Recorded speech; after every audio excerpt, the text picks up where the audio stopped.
The problem with moderation of hyperpalatable foods. Hey everybody, it's Jason Blaha here. And today I thought I would chat about one of these topics. And I mean, I have my own perspective on this because I come to you guys not as a physique competitor, not someone who gets really ripped, but someone who's, a serious strength athlete. I'm a coach. I lift, obviously, pretty big part of my life. Also in my 40s, and I have a history of struggling with obesity. You guys even remember I did a 40-pound cut last year, and I've kept all the fat off from that. Still obviously not ultra lean, but I've maintained. And I know a lot of other people in similar circumstances. So in a lot of ways, this channel is for people who are not in pursuit of these absurd body fats that they're not going to be able to sustain. But this whole concept of sustainability for your health, your fitness, your athleticism. A lot of you are athletes who compete in various weight classes. A lot of you have people who have struggled with obesity. And the problem you have is that a lot of the people who promote certain ideas have never been truly obese. And I do find it comical because someone will say, well, you're saying that about this other figure and they've been up to 23% body fat at one time. And it's like, wow. Like, really? Any person with a real appetite could be 23% body fat in 1 month. Just by not counting their calories. That's not fat. All right. I'm going to say, when we're talking about real obesity, if you've never been more than 50 pounds overweight, you probably don't understand. All right. I've had over 100 pounds of extra fat on me at one time. Just by living what I thought was a normal lifestyle for a while. Right? Just eating normal foods till I was full. So let's come over to that point. When it comes to this whole concept of flexible dieting, like with everything else, these are different tools that work for different people.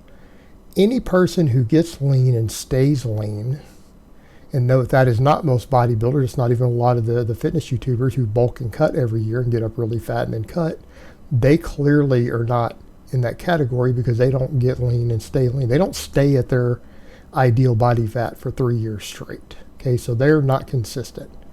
Setting those people aside, because they don't count, when we're talking about being consistent, different tools work for different people. And what do I mean by consistent? Any tool that lets you stay at a certain body weight or body fat because you're able to consistently consume your target calories day in and day out. I don't care whether that's, for some people, it's intermittent fasting, right? And you guys need to remember, intermittent fasting is a bad thing outside of its caloric control. Don't let people convince you of this silly autophagy and all this other stuff, right? It's not beneficial for gaining muscle or strength. It is actually slightly harmful. But if it helps you hit your target calories, it becomes a valuable tool. And if you're one of the people who benefit from that, then arguably the negatives, the muscle and strength gains, are dramatically offset by your ability to eat your target calories. If you're one of those people, it's an amazing tool. Back over, I'm a big fan of ketogenic diets. I'm not full keto at the moment, but I'm a fan of them. For adherence purposes, if you're one of the people who find that ketones and a higher fat diet suppresses your appetite and allows for greater consistency, it's a great tool. If you're someone who doesn't thrive in that environment, or you can't make it work, or you have certain conditions that might run in your family, your LDL goes way up on the diet, all right, maybe not such a good tool for you. These are all tools for different people, and some of these tools could be disastrous for you. And I'm going to talk about flexible dieting a little bit. And this is something that needs to be as a counterculture, because I feel like all these people, these physique competitors, really push this stuff in the time that I've been on YouTube, which has been a long time, but it's been pushed a lot. Flexible dieting, Pop-Tarts, if it fits your macros, right? This whole idea of working in certain foods in moderation. There's a large number of coaches and professionals and lifters and other people who are say as a counterculture who are saying this doesn't work for me. And it's not that counting macros and calories wouldn't work for them. It's the problem of the trigger foods. All right. And I'm going to be honest with you. If you are one of the people, and if you're like me, I am one of these people. If you can walk over to a half gallon of Bluebell ice cream with the intention of only eating 3 spoonfuls and then putting it back in the freezer and walking away,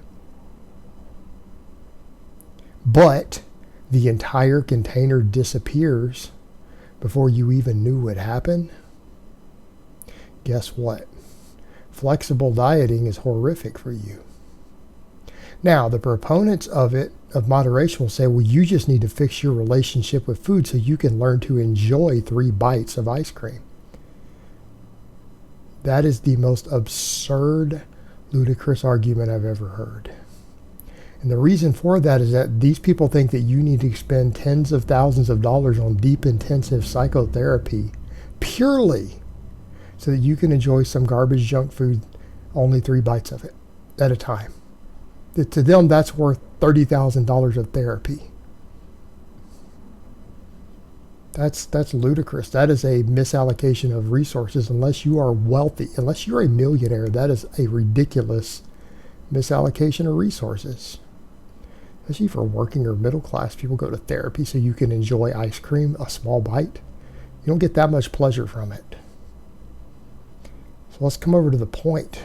If you're prone to binge eating, abstinence from hyperpalatable foods is the way to go. What do I mean abstinence? Don't have it in your house. Don't buy it. If you're in a situation to where the only time you can get pizza or ice cream is to go somewhere and physically buy it, you have checks and balances in place. And when I say don't buy it, I mean don't window shop for it. Don't walk through the ice cream aisle and open the ice cream thing and look at it. You shun that aisle. You pretend it doesn't exist. Now, your exception might be to people who can go out and eat. Because if you have to go to a restaurant to eat and they're not bringing you limitless breadsticks like at Olive Garden, or limitless chips like they do at every Tex-Mex restaurant in Texas where I live, you might want to avoid those places. That's going to be a problem for you. They bring you unlimited fried tortilla chips, and they are delicious. Like they explode in your mouth. Like that grease and salt just explode in your mouth, and they bring you unlimited amounts of it as long as you're buying food. Right? You got to avoid those places, but barring that, you can get away with it maybe at restaurants because you have to buy and order and pay for each individual dish. Right? You've got a separate check in place. But when you have a tub of ice cream or a 3-pack of frozen pizzas, that a binge eater won't throw those pizzas in the oven. They'll throw the first one in the oven. And then as soon as they get a bite of it, once they start chowing into it, they'll throw the others in a microwave. They'll just nuke them. They'll do whatever they have to do to get more. Right? They'll just run over and throw it in the microwave and eat that pizza that's supposed to be cooked in the oven, all crispy and good. They'll just eat it all mushy out of the microwave. That's what a binge eater does. Anyone who's one of those people, you understand. Everyone else is like, what? That's disgusting. It's like, yeah, exactly. You've never been 100 pounds overweight. You don't get it. All right. You're that sort of person. You can't buy food like that. You can't have it in your house. This whole flexible dieting approach, and if it fits your macros, is going to be disastrous. You're going to end up accidentally doing 40-pound bulks when you're 6 weeks into a cut. And I'm speaking from personal experience. This is why I have been successful. I've removed toxic people from my life. That includes living with anyone who's going to buy my trigger foods and keep them around me. You remove people from your life. You don't buy these foods. Don't keep them in your house. The entire problem completely disappears. Your weight management problems completely disappear at that point. Like magic. And no, I'm not telling you to eat nothing but chicken salads all day. It's not what I said. Just saying the hyperpalatable, extremely calorically dense trigger foods have to go. Now, people will say, well, I've got kids. Well, do your kids need to sit around eating junk food either? Let me ask you a question. If you're emotionally or possibly genetically predisposed to binge eating, maybe you need to rethink, and I'm telling you how to parent. You might want to think through if you need to be having your problem foods stacked all in the house for the kids to eat. Because you know you're going to eat their food. You're a binge eater. You're going to eat the kids' ice cream. You already know you are. You're going to eat the whole box. And they're probably going to learn that behavior from you, and then they're going to have that same problem as an adult. Maybe it'd be a good idea just not to have it in the house. If they want it, you can go take them out somewhere to get it. You might say, well, that's more expensive, Jason.